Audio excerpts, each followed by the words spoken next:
Everybody, it's John here, and I am in my store, and I just sold something for 500 bucks.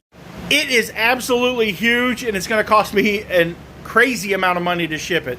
But I'm going to show you guys how I shipped this item, so maybe you will not pass these up at the thrift store or auctions or wherever you go, because there's a lot of money in them. This is what I sold here. It is a big sofa painting of a French cityscape. It measures like 54 inches by like 30-something inches. I don't know. What I have done is I have went and scored me a huge TV box. It's a 65-inch TV box. And what I've done is I've used all of the styrofoam out of the box to pad the corners, support it underneath. I used the plastic that the TV came in to wrap it up like I am a serial killer off of some sitcom TV show. I have put a big piece of corrugated cardboard on the front to protect the front of the paint. I have a big piece of styrofoam that I'm going to put on the back to protect the back of the painting.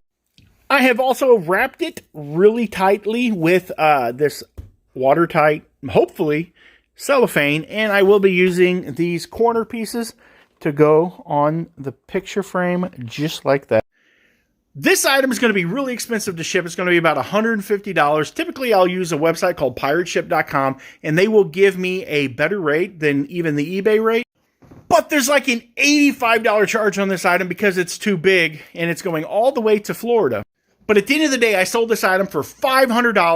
eBay is probably going to charge me about $60, $70 in fees, and it's going to cost me like somewhere in the neighborhood of $150 to ship. I made somewhere in the neighborhood of about 330 bucks on it. I paid $2 for it because I'm not afraid to ship these big items on eBay. And mid-century modern is really hot right now. This is an awesome mid-century modern piece that'll go behind somebody's couch. It'll look awesome. Fingers crossed that it gets there without any damage. So the secret is on eBay, if you really want to make good money, you got to be willing to do the things that nobody else is willing to do. You know, there are a lot of people who sell like $4 or $5 profit widgets, and they'll have to pack frickin' a mountain of them to make the same amount of money that I made on this one item. You know what? Not too bad for a fat guy in Missouri. If you like this, hit the follow button, hit the little plus button, and maybe you'll learn some more. How about that?